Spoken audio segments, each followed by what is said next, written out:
And there are quite a number of plans that we have for the African Scholarship Book Series, and some are in the pipeline. Now, with regard to my brief presentation last month, Dr. Hosea has approached me, and I have had interactions on a different topic with his supervisor, Professor Ernest Kalema. And Professor Kalema is also the Dean of the School of Built Environment and Development Studies. And they want to do one project on this topic: migration, identity construction, and integration in Africa, implications for policy and practice. Now, this is a very, very huge topic. We have one or two others, and we have had some journal issues on the issue of migration before, since more than a decade ago, I think, and which are very important in this very fluid world in which we are living. So I will, at a later point, discuss process and procedures. But for now, just to get the ball rolling, I asked Dr. Hosea to just briefly present his topic, why he and Professor Kalema think it's an important topic. Just take us through what he has written. Now, this is a draft call for papers. We normally have a draft call for papers by proposed editors, and the editors become the research group leaders. And in the end of the research process, they publish a book or a journal issue, a thematic journal issue. But we will get to these kind of issues later. This is only their draft call.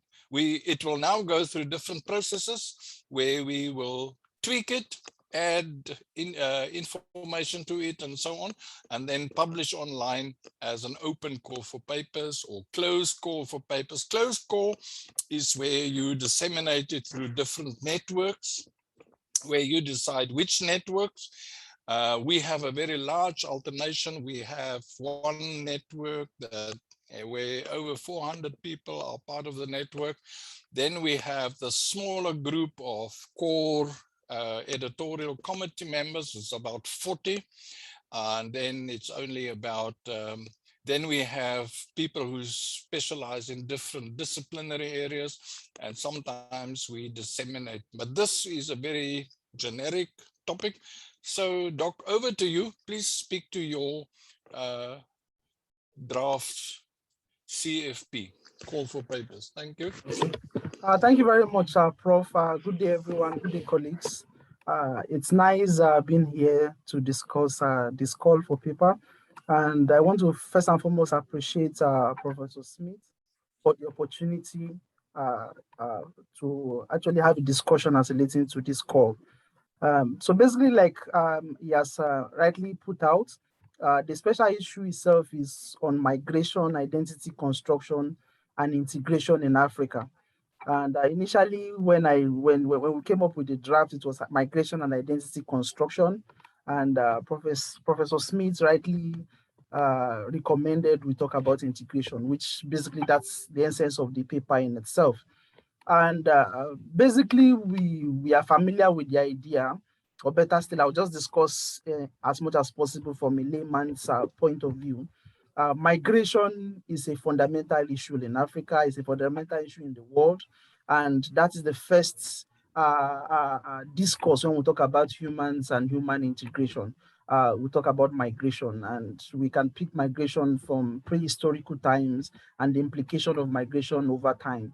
And linking it to the space of identity construction, the argument is to say that within migration discourse is that there are push and pull factors that have led to migration in itself. And it might be economic reason, it might be environmental reasons, it might be personal reasons and the likes. But the beauty of it is that with the movement of people around the world and the continuous integration of people around the world, there are the construction of identity as relating to these people that move. And when you move, there's definitely you are going to move to a space whereby there will have to be the initial host community. And for instance, when you talk about from the premises of a social constructivist point of view, to say that the society is an integration of history over time. So this integration is as a result of the movement of people over time, and people move with their culture, they move with their perception about life and as it is. And in most cases, when we discuss the issue of migration and identity construction, there is quote and unquote the perception that people tend to focus on the views of the host communities as relating to migration. For instance, there's a lot of work that have been written about xenophobia, let's say in South Africa. And you realize that in the discourse of xenophobia, for instance, it is the perception of the host communities that research focus on, right? But again, we also need to now start looking at the perception of the migrants themselves. What is their perception of the host community? What's their perception of their situation? And what's their perception about their own lived experience over time? So these are things in which is important. And again, we also need to start talking. There are conversations around that, but that also needs to increase on how do we integrate both the migrants and the host communities in Africa, especially coming from an historical point of view. If we go from the historical point of view in Africa, we understand that the states we have in Africa, the countries we have in Africa, are you, in most cases, when they ask you, who are you as an African, it is difficult, or it's almost difficult for people to say, I am an African. In most cases, I'm going to relate to say, I am a Nigerian, or you are a South African, you are a Zimbabwean, you are a Kenyan, and the likes. But historically, we come to realize that these are colonial abstraction, they are colonial creation. The states in Africa are colonial creations, and then we need to see ourselves more as humans and more as people from Africa.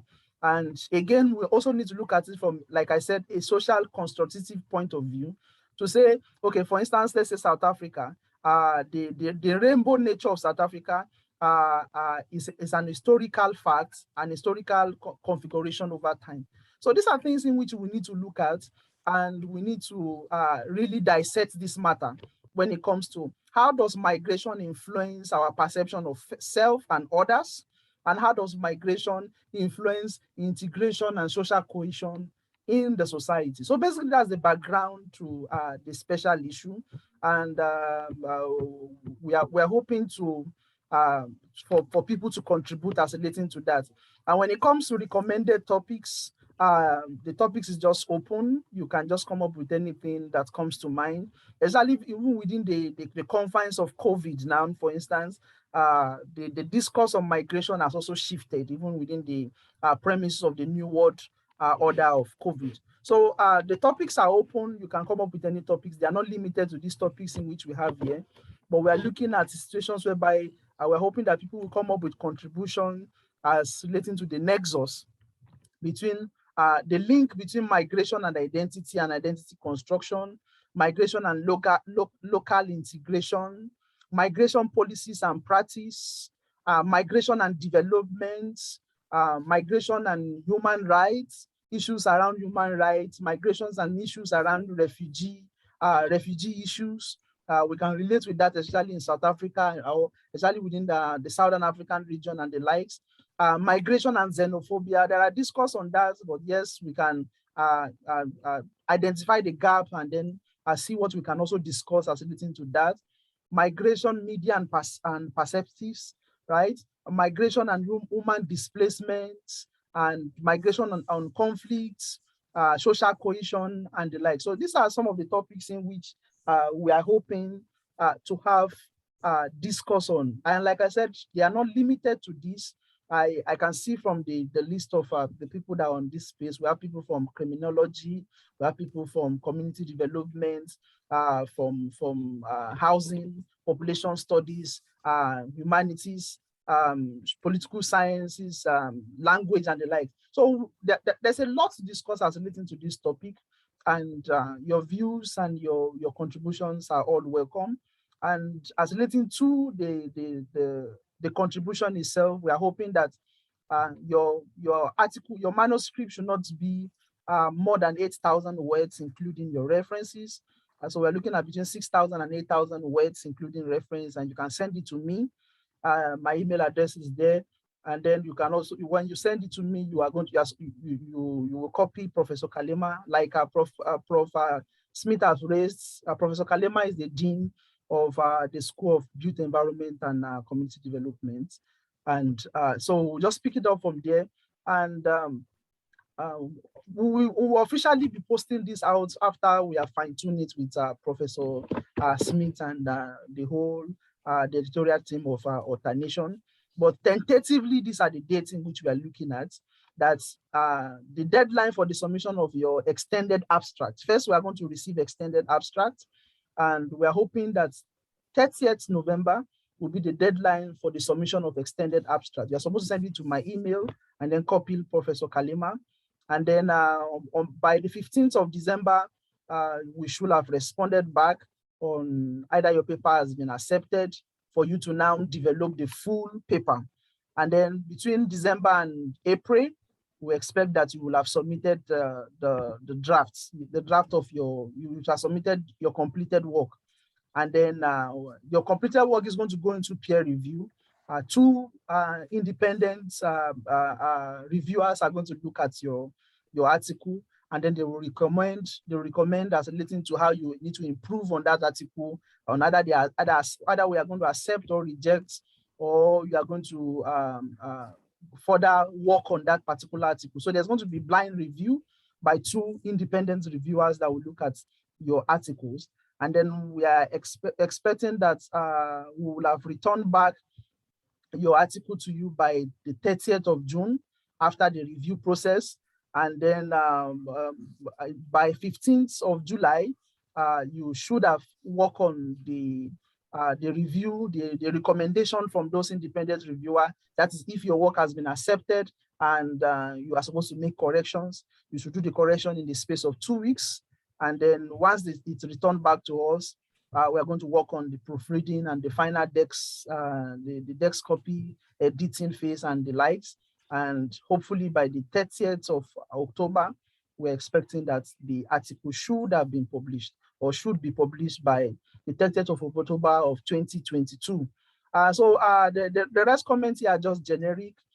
When it comes to the article, the whole instruction for editors is on the website of Alternation Journal.